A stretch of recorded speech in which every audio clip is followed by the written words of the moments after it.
The Dharma, incomparably profound and exquisite, is rarely met with even in hundreds of thousands of millions of kalpas. We now can see it, hear it, accept and hold it. May we realize the true mind of the Tathagata. Today we are in Zazenkai in June 16th, 2024 at Mountain Gate here in northern New Mexico on a beautiful day. Because we've been very careful to monitor the weather in this, we've been able to make this passive solar building work really well. So it's not super hot here in the Zendo, and that's a blessing because it's pretty hot outdoors.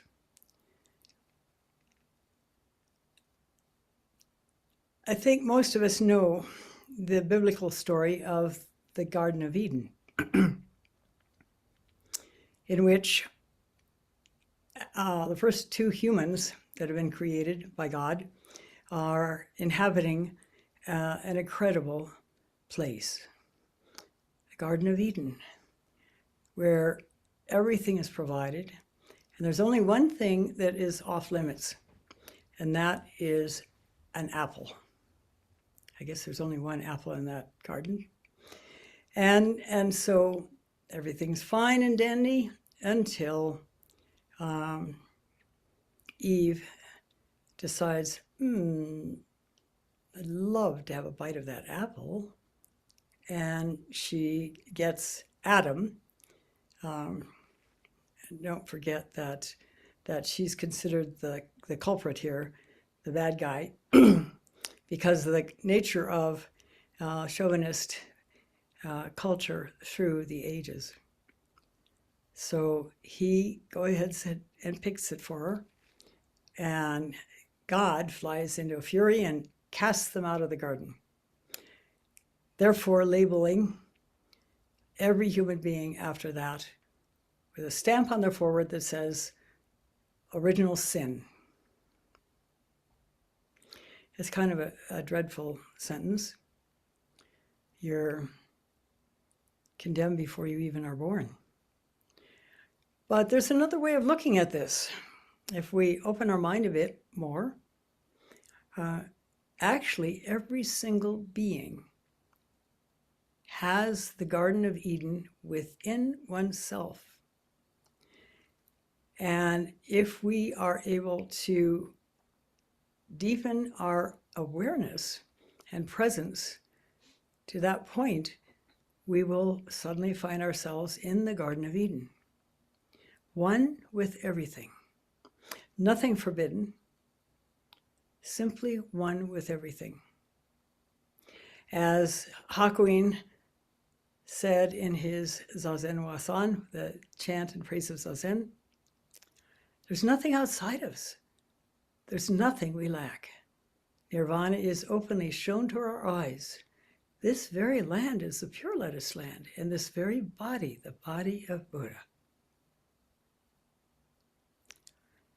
When we are in oneness with any circumstance, we're not standing outside of it.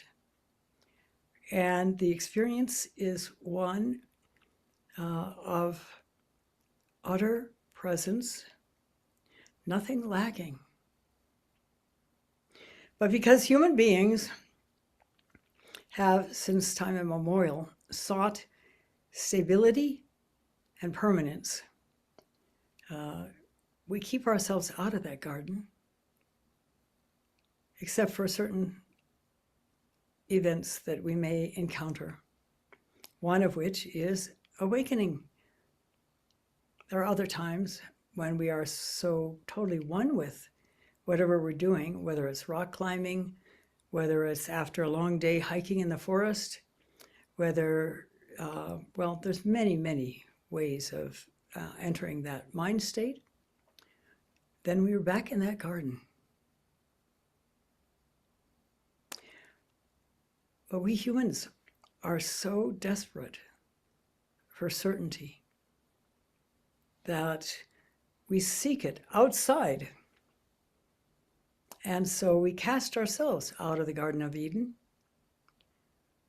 John Steinbeck's East of Eden is a series of stories about people living outside that garden, full of suffering and pain, down the generations.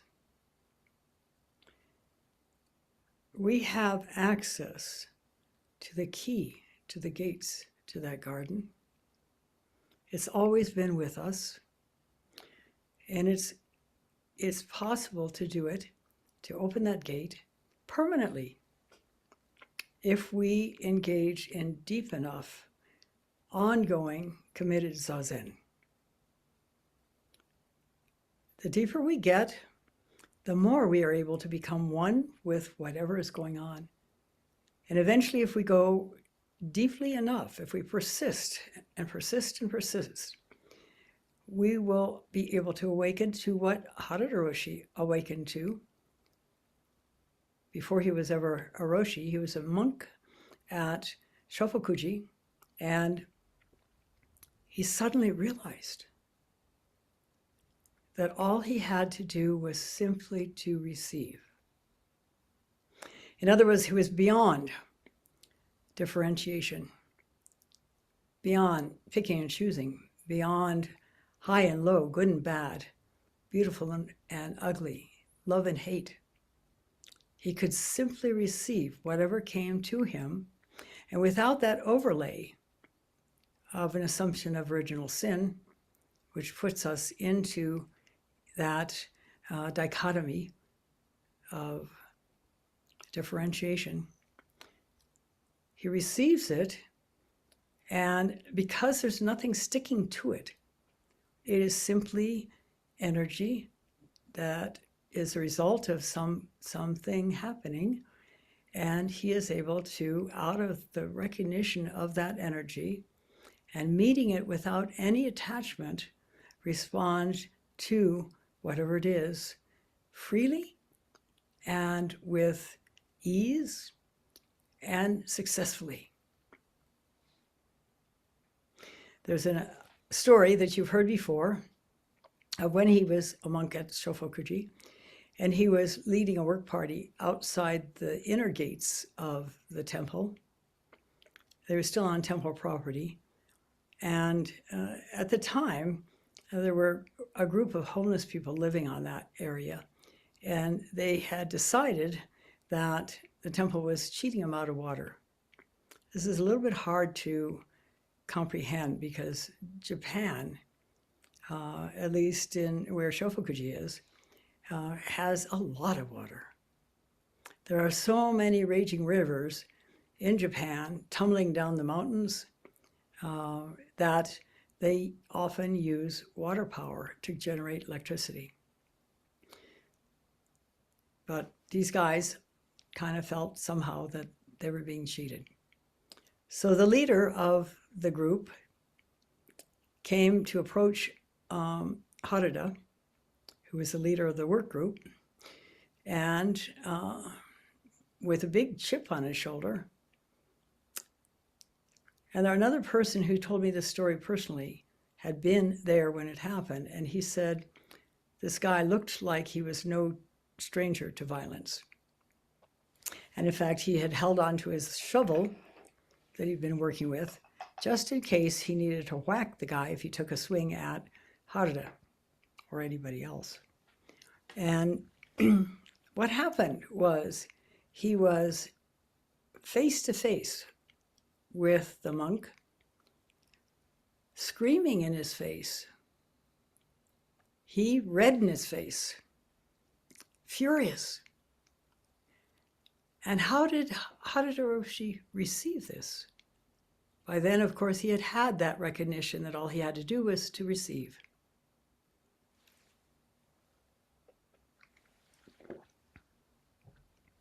And so he simply stood quietly, no judgment, but honoring this human being who, regardless of his behavior, was filled with pain and was a precious human being. He didn't try to avoid his gaze, and he didn't give a gaze back that was confrontational. He just stood there and quietly listened. all the while getting quieter and quieter and quieter inside his own mind. What that did was impact the violent man in such a way that he also began to get quieter and quieter and quieter. And in the end, they had some connection, some communication took place, and the man went away satisfied. This is what we can do ourselves when we're not attached to results. And Adam and Eve were attached to results. They wanted that apple. Now, because we are, as one Catholic priest put it, the outpressing of God, there's no God outside us. We ourselves hold the key to that garden. We ourselves have the capacity to open to it and live it fully. But because human beings, as I said, are hell-bent on trying to find ongoing stability, permanence, and so on, they're in pain and they have cast themselves outside that garden. Years ago, when I was heading to Southern California and Hidden Valley Zen Center, I had just entered the Albuquerque airport, or Sunport as they call it, and had gone through security and was on my way to my gate when I passed one of those shops that sold things, and I spied a stack of interesting looking cards. So I bought a box of them and opened it up, and one in particular caught my eye. The cards were illustrated by Brian Andreas, who has given himself a different name now, but I think if you Google Brian Andreas, you might find them. They were quite whimsical and with deep messages. And that's what struck me, was those deep messages, along with the art. It was kind of fun. And so there's one that caught my eye, featured a pole, a decorative pole that was standing upright. And there was a person hanging on to the pole, but seemingly in the wind, pulled horizontally. And the message was, you can hang on to the pole and have the illusion of control, but it's much more fun to let the wind carry you. And you look at the pole and it is not attached at the bottom or the top. But there can be that illusion of it being permanent and stable.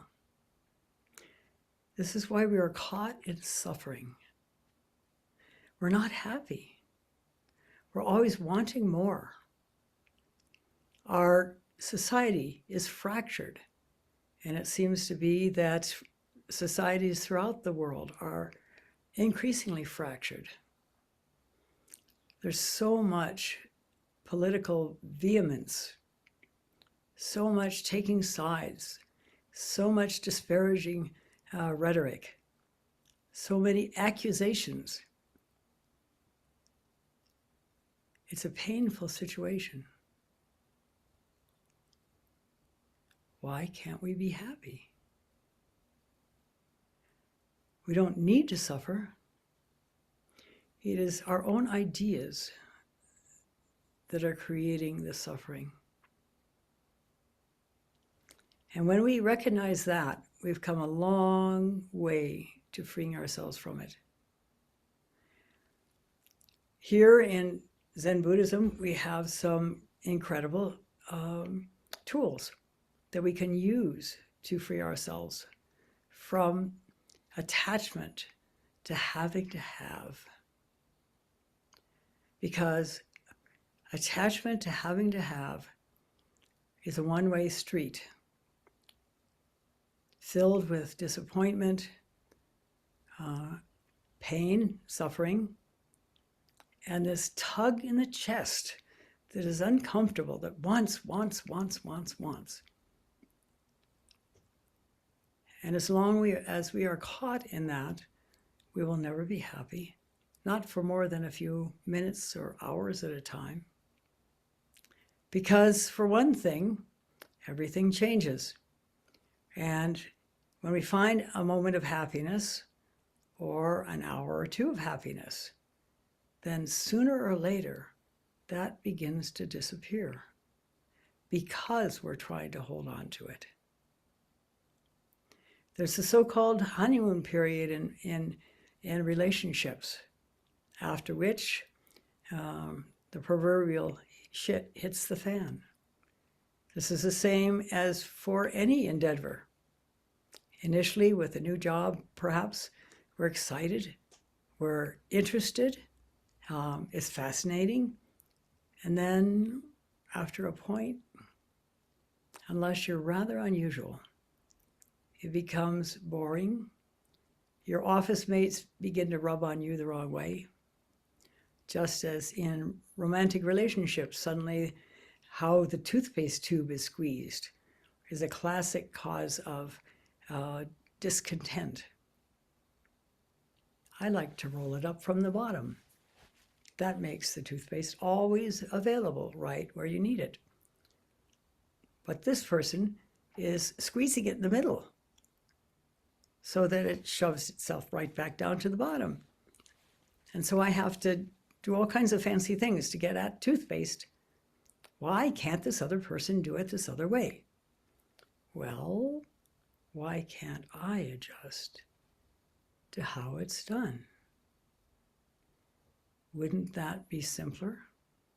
Except that it isn't because we're caught on a self-image, a need to be in charge, or a need to be right, or a need to have control. So many things like that come out of not becoming one with circumstance. When Mitra-roshi had his deep awakening experience, what it was saying to him was, become one with circumstance. It doesn't matter what circumstance. You don't have to stand there and judge it and say, I hate this situation. I just don't like it when that person squeezes the toothpaste tube in the middle. I don't like it when they chew with their mouth open. I don't like it when they leave the towels on the bathroom floor instead of hanging them up neatly like I do. There's so many ways we can judge. Every single one of them a recipe for pain and suffering.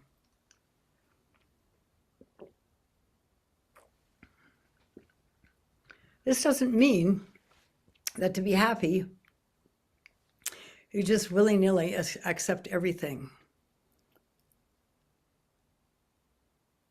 and don't take action to make changes. There are some times when change is important. We do what we can with this fractured political system if we have an interest in it being different. We join groups that are working to harmonize things. But more important than that, we work with our own being so that we ourselves are in harmony with everything else. And in that way, we don't create any friction. And the energy of not creating friction, the energy of being at one with whatever is happening, radiates out and influences other people. We have a lot more power than we think, but in order to experience it and let it be part of our lives, we need to do this incredible practice. The extended out breath, called Susokan in Japanese, is the classic Rinzai practice. It is incredibly powerful. And its power comes from two things. One is when you extend that out breath far enough, you have to let go.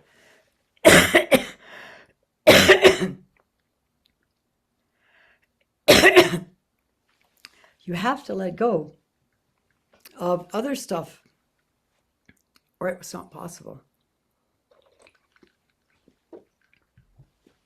If you only extend it a certain length, then you're not letting go.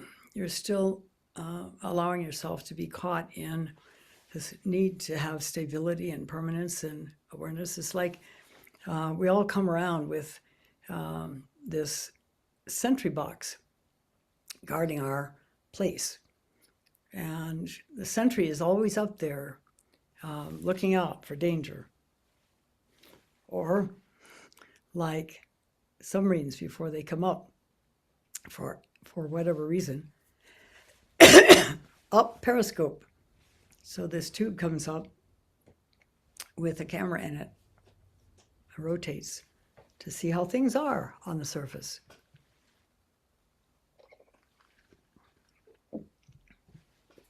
And when we're caught in needing to have these things happen, now, of course, some of them are quite legitimate.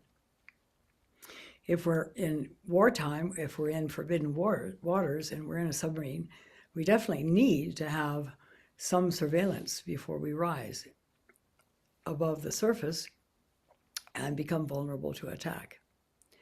However, in terms of our own sentry, we can give them a pass to go away for the week and dare to experience the unsettledness of insecurity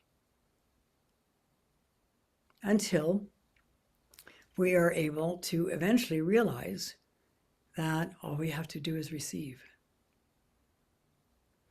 So he's up there scouting. Okay. And he goes off on his leave. And so he's not up there and he doesn't see the bears coming. That's fine. You can close your doors and lock them. You can be careful with your garbage and either put it in bear-proof cans or bury it. And then there should be no problem. There's so many other circumstances. For example, walking into a new office setting and your shoulders get stiff, start rising towards your ears because you're nervous about this new job. You don't know if people will like you or not, and you don't know whether you're capable of the work. You think you are, of course, and you got hired because somebody else thinks you're capable of the work. But there's still doubt somewhere. You want something permanent. You want tenure. And so you walk into the meeting or the party or the welcoming committee or whatever it is, the new neighborhood, and you can stay tense and closed down and wary of potential enemies, or you can open to what might come and simply receive. Relaxed and open, ready to engage, even with hostile neighbors. That will change things. It changes people, as you saw in the environment at Shofukuji with the work crew and Mitra-roshi, simply being totally present with that angry man.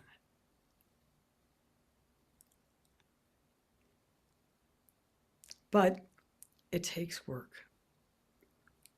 It takes ongoing work. We have ways of avoiding the pain, the suffering, by moving on, by saying, as in Aesop's fables, when the fox couldn't reach the grapes, "Oh, I'm sure they're sour anyway, so I don't need to get them." There are a lot of ways we can sort of reshape the situations, but the real way to become free is not to have to do that, but to simply receive. Now, of course, if you're in a relationship and people are doing things that could cause problems, and I'm thinking here, there are the wet towels dropped on the floor after the shower. And you can say, I'm liable to trip over those things. Would you mind hanging them up? Thank you. And who knows what would happen.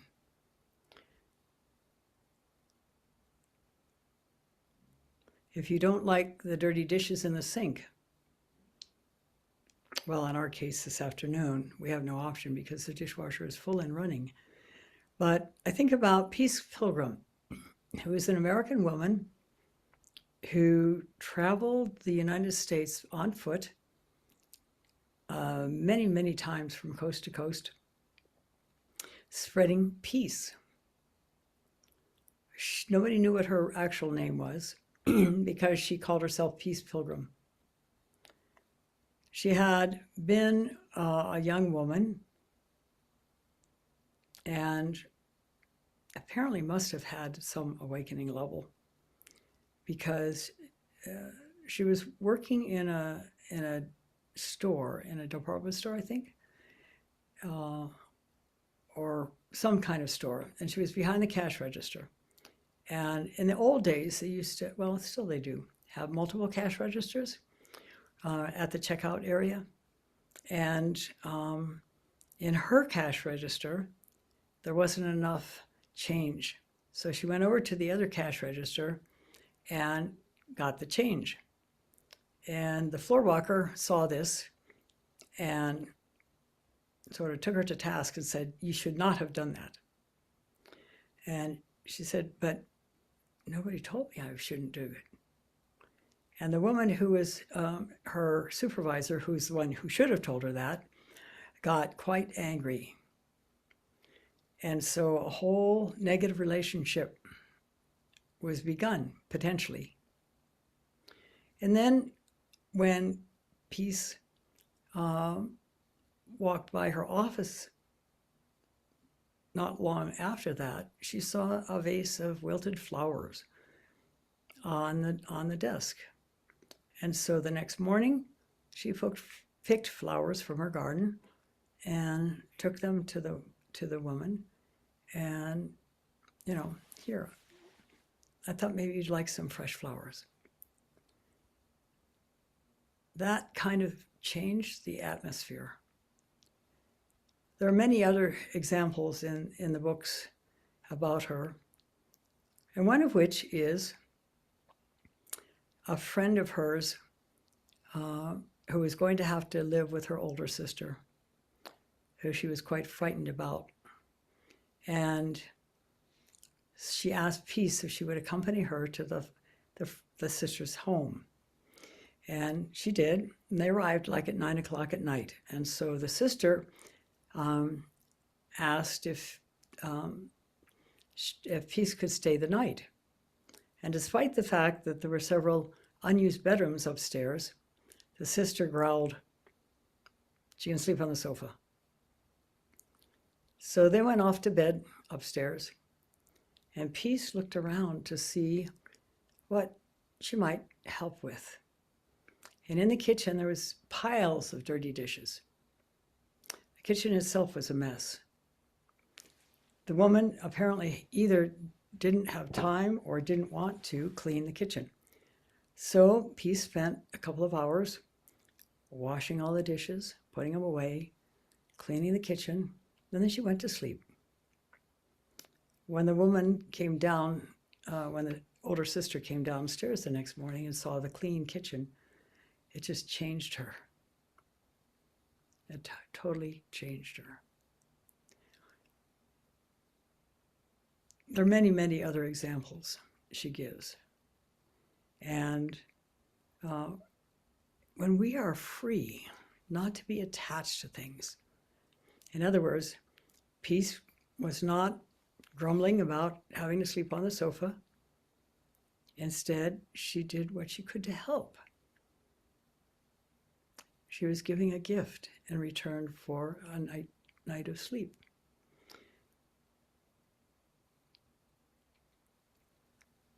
It takes a lot of letting go to be able to do such things. But we have that capability. We have that Garden of Eden right within us. And it's only we ourselves who are keeping us out of it. And we can free ourselves to live perfectly, clearly, free. It just takes time, commitment, and practice. And that commitment can be a long, long time. It takes at least 20 years of on-site practice, deep practice in the Rinzai system for someone to become a Dharma successor. And in many cases, it's much more than that, much longer than that. In September, I'll be going to the transmission ceremony for Chi-san, whose name is Priscilla Storant. Her Buddhist name and her ordained name is Daichi, which means great. I don't know, chi could be energy. I'm not quite sure what it means, but she is an amazing human being. She was training side by side at Shofukuji with Mitra-roshi, and they became good friends. So when Kansei-san asked Mitra-roshi to send him a Dharma successor to become the teacher at Sogenji and raise it back up to where it had originally been, one of the most amazing, deep practice centers in Japan. It was more than 300 years old. And at times there were 300 monks in residence. If you walk into the Hondo, you will see their names. It's a place of deep training now because Mitra-roshi has gone there, and Mitra-roshi asked Chi-san to go along with him to help out. Many of the people who are heading temples, in fact, most of them in Japan who are heading temples, and occasionally some of the actual roshis, like the roshi who's the head of Tenryuji, choose to get married because it's easier. You've got somebody to help you out doing all the temple work, and there's a lot of temple work. In the case of Sogenji, it's about 5 or 6 acres of, well, it was dilapidated buildings when Roshi took over. As with Hakuin, same thing. In fact, he used to have to wear a rain cape inside when he was doing Zazen because the roof leaked so badly. But there was a woman who was exceedingly generous to Mitra-roshi, and so he was able to replace roofs one by one, slowly, and some of the other one of the decks outside of the oldest building, decks in Japan are called engawas, and they're not the kind of deck we think about in the United States. They're more like outside walkways with railings. And one of them was so deteriorated that you'd get splinters in your feet from walking on it. Eventually that was replaced. And the place began to gather momentum under his teaching. And nowadays it is back to being what it was originally, which is an incredible training center. Mostly filled with Europeans, some Americans, maybe one Japanese, no, two at least. But in general, the students were Europeans or Americans. Chisan, of course, having trained alongside of Harada, had already gotten a bunch of training under her belt before she was sent to Sogenji. And when I went to train there, he had been teaching about 10 years already. And so she probably had 20 years of deep practice under her belt. And now it's considerably later. And she's been practicing the entire time. So she probably has 50 years of deep practice under her belt. And she is now going to be recognized as the Dharma successor of Mitra-roshi, along with Sozui, who has also been training for more than 20 years. And it has to be deep training. You have to realize that place where the Garden of Eden is readily accessible at any moment. That your behavior is ethical, that your teaching is accurate, that your personality is one of inspiration before you can become a teacher in the Rinzai system. But that means that you have, as I said, ready access to your own Garden of Eden, which is everyone's Garden of Eden. There could be a lot more said about this, but I think the time is about up, and so we won't. But know that that freedom, that liberation to simply be and to be able to receive what comes to you without any stress or difficult times, this is how you reach it. And you can do it. It takes time.